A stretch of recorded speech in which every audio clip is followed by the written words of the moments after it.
CATEX TV. Today is Wednesday, March 14, 2012. My name is Frank Fortunato. Last night, President Obama took British Prime Minister David Cameron on Air Force One out to Dayton, Ohio to watch a college basketball game. It was a very exciting game, too.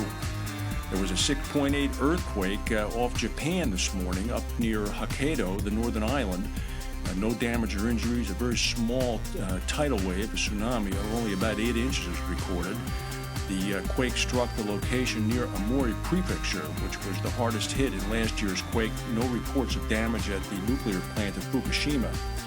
In Switzerland, the worst traffic accident in the country's history occurred when a tour bus slammed into a tunnel wall in the Swiss Alps, killing 28 people. 22 of them were children. The crash occurred near the town of Sierre, Switzerland. In Boston last night, an electrical transformer fire broke out at an N-Star substation in the Back Bay region of the town, knocking out power to 20,000 people. The Hilton and the nearby Sheraton were evacuated. No reports of any damage or injuries. Insurance insiders reporting that the Canadian startup company ANV has fought off competition from the private equity firm Stone Point Capital, and it is the winner in the race to acquire Flagstone Re's Lloyd's Syndicate. ANV is backed by Canadian state pension funds, according to the insider. The former head of Houston Casualty Global, Matt Fairfield, who is now running ANV, has begun talks with Flagstone to acquire the company. The Japanese insurer Toa Re has told Standard & Poor's that it may have to pay net losses of up to $930 million as a result of the Thai flooding last year. Now, Toa is now looking to restore its capital position by issuing a $360 million subordinated bond. According to sources, Toa Re incurred the Thai losses despite the protection of its $240 million excess of $10 million retro program, which was completely exhausted by the floods. If you're thinking of investing in China, you might want to take this into consideration. The outgoing Chinese premier at the annual Chinese Party Congress, Wen Jiabao, warned that China is facing a replay of the Cultural Revolution unless political reforms are implemented immediately.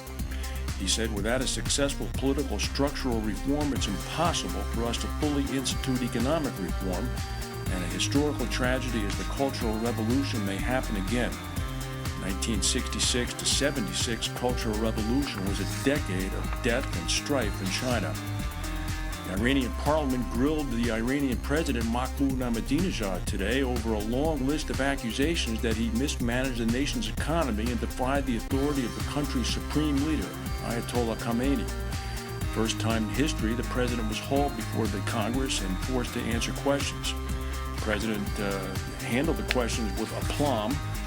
He said at the closing, it was not a very difficult quiz. To me, those who designed these questions were from among those who get a master's degree by just pressing a button. He said, if you had consulted us, better questions would have been drawn up. He said, be fair, give me a good grade. Any grade of less than perfect will be rude. The parliamentarian responded that Parliament is now very much against the president. He didn't respect this House. Hopefully the next step is his impeachment.